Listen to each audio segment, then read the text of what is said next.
भाई अरिजीत सिंह के गाने सीरियसली यार मजा ही आ जाएगा।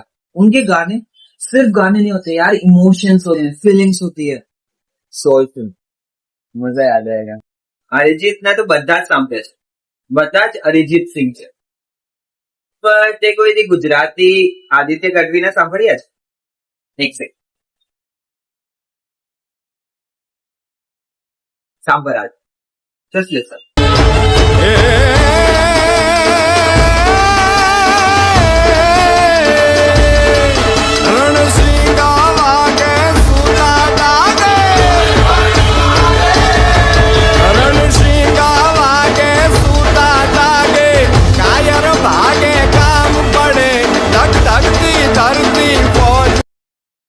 હવે શું કેવું તારે?